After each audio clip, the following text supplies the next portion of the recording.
critical thinking and empathy and judgment in the age of AI or Gen AI, these are going to be incredibly important skills, and it brings it to the forefront as well. Because people need both to be able to learn in technology and be able to use it appropriately.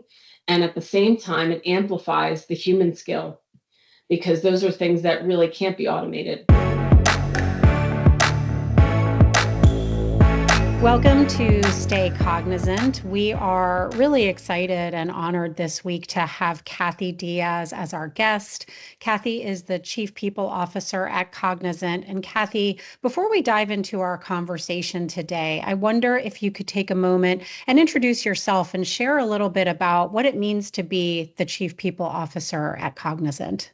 Thank you so much, Pamela, and thank you for the invitation. So as a people company, people are the center of the universe for our company. So this is quite a responsibility, but also quite a privilege to lead the people function, which essentially powers the whole entire organization. And so we have some great things to share that we're going to talk about today regarding skilling. Great. So you've walked us right into our first question, which is about Synapse. And I know you'll share a little bit more about Synapse, but at a high level, it's a commitment that Cognizant made to skill 1 million people by the end of 2026. We actually just passed a wonderful milestone, which was celebrating a year of the program and announcing that we have already put 275,000 people through the program. I wonder if you could reflect a little bit on this really amazing progress and share what the plan is to get to 1 million by the end of 2026. Yeah, thank you so much. This is one of our most proud programs, and it's really about not only skilling our own associates, which a lot of companies do, but this is our commitment as a company to take something the DNA of our company, which is upskilling, and we have an amazing set of programs, but it's really to take that and engage stakeholders outside of our company. And as you said, training 1 million people or skilling 1 million people is quite a bold ambition, and we've made terrific progress. We have more to go.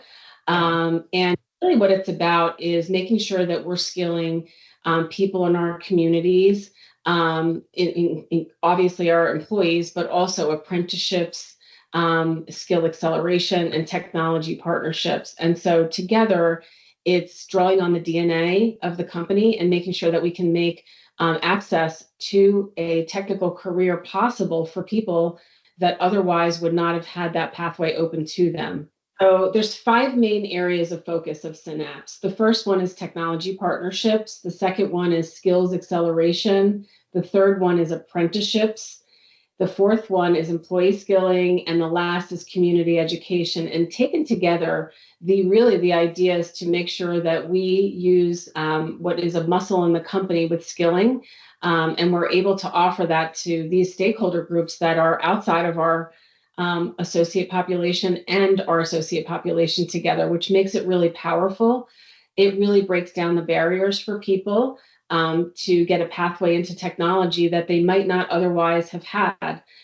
We also support our communities through early education and upskilling and training. Hundreds of thousands of associates is no small task, but it's something that we do really well in the company, and we're really thrilled to be able to offer that to these other groups.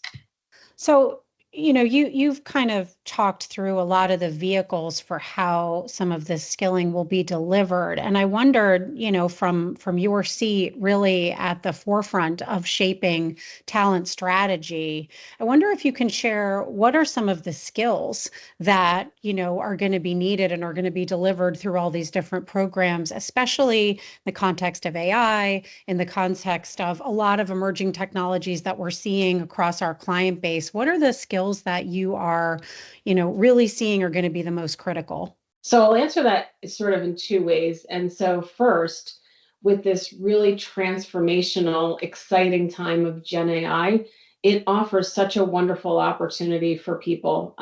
But it requires a lot of training because it is so different from anything we've seen before. And so it's really challenging yourself, and I mean everybody in every role, throughout the entire company can benefit. And so things like it could be prompt engineering, it could be responsible AI, and there's many applications surrounding the technology itself and how to use it and how to get the most out of it. So that's one aspect that'll be really, really critical. And I say that, I like to say that it's important for all of us to become learning athletes. I mean, treat it like for something, because you really do. It's a habit. It's almost like making it a daily habit. And I heard a professor say that if you're not spending 10 hours a week on just not doing enough. So I feel like I always keep that in the back of my mind. That's an awful lot of training. It sure is. So we do, even if you get an hour a week, I think that's really good. But the other side and the second aspect is, human skills. So things like critical thinking and empathy and judgment. In the age of AI or Gen AI, these are going to be incredibly important skills, and it brings it to the forefront as well. Because people need both to be able to learn in technology and be able to use it appropriately. And at the same time, it amplifies the human skill, because those are things that really can't be automated. So thinking about this idea of needing to do 10 hours of training a week, obviously AI is advancing so rapidly that you really do need to try to keep up. And I think because of that, and for other reasons in terms of what it can do from an automation perspective, there's obviously concern about job displacement. And I think there's even more concern for female employees. How is Cognizant addressing this challenge specifically? Yeah, it's a great question. And I'll take the first part of that, which is we believe that with a lot of just like other transformational times in technology, that more jobs get created net than go away. The jobs will change, and they'll change probably at a higher rate of change than we've seen before. But with most technology transformations over time, and think about the cloud as a recent one, more jobs emerged. And the reason is there's more need for technology in the world, and our clients are looking for more technology, not less. Right. So it'll create more net new jobs, but they'll be different. And so the idea is to make sure that we are equipping people in our company and outside of our company to get ready for the future of work, which will be very different. But I'm confident that we have the ability to do that as the human race, and also, within our own company. So specifically talking about women, studies are showing that women are not training themselves or getting as involved with Gen AI as men. And so we're committed to making sure that women have full access to everything that generative AI has available to it. And in a lot of ways, Gen AI, it reduces the barriers to entry that have traditionally been in the technology industry, where you needed to have a programming language or a pretty deep technical expertise. Gen AI is all about natural language. And so right off the bat, there's reduced barriers. So I think that offers a terrific opportunity for women to enter the technology field. And I'm super excited about that. And beyond that, we are very committed as a company to supporting women. And I'll point out one initiative. We have many. Shakti is our initiative in India, which is all about, it's an intent and it's a focus on hiring, developing, and supporting women in India in the technology industry. As part of our community efforts, we also support girls, early, and we offer things like making sure that girls avail themselves of the STEM careers and technical education and those kinds of things. So it's really supporting women, that are in the workforce, as well as the women that will become, soon be in the workforce. It's very inspiring, and it's great to just reaffirm Cognizant's commitment to, communities that don't always see themselves in tech. I want to shift gears a little bit and just reflect on, we recently hosted our signature client event, Discovery, in Austin, Texas. And we had Adam Grant, who's a well-known organizational psychologist and professor, speak. And one of the things that he said that really captivated me was this idea that, in the past, leaders in particular have been rated based on their ability, and that he believes that with the advent of AI, they're going to be rated based on their agility.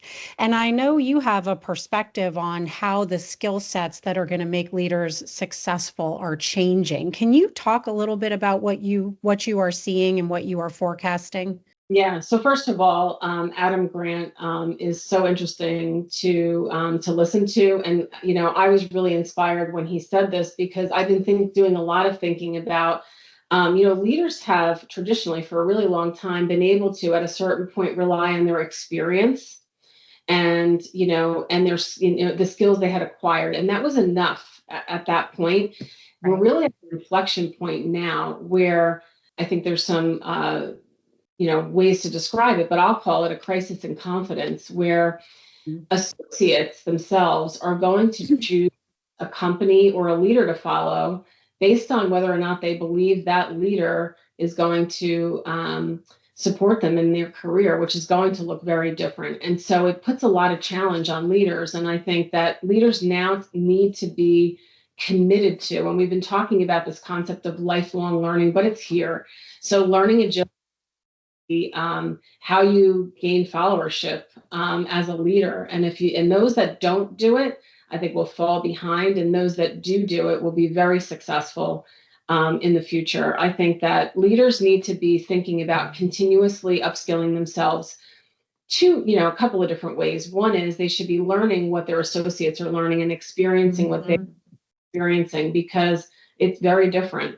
The other part of it is as a leader, now you're going to be leading essentially people that are working with technology in a whole new realm, and also leading humans. And so it requires a different skill set for leaders. And, it's interesting. And I think about leadership, we expect so much of our leaders. And so one of the things I feel that is a responsibility of myself and my team is to ensure that we're supporting leaders through this change, because there's a lot to do. And so one of the things that we did was we curated, there's a sea of learning out there. And I think sometimes it's almost like, where do you start? So we curated like, hey, here's a starter kit as a leader. And we put out an email, and it was amazing. Within a month, we had 2,000 people take all the training. And I mean, we're talking, this was hours and hours of training. So it taught me one thing, and that is, as we ready ourselves for this new future, HR, and also other leaders, we have a responsibility to help people through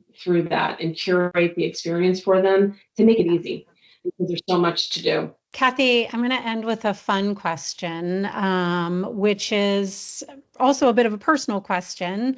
If you could have an AI-powered sidekick, what would you call it, and what superpower would it possess? Oh, I love that question. And so, especially because we're fairly sedentary, right? In the that we do, I would have a wellness fitness coach that would nudge me, tell me how I'm doing, remind me when I should be drinking more water, get me to sleep on time, and then make sure that they were measuring, like, how are my workouts, how many calories am I burning, am I behind schedule, and maybe I would call it Coach Kathy.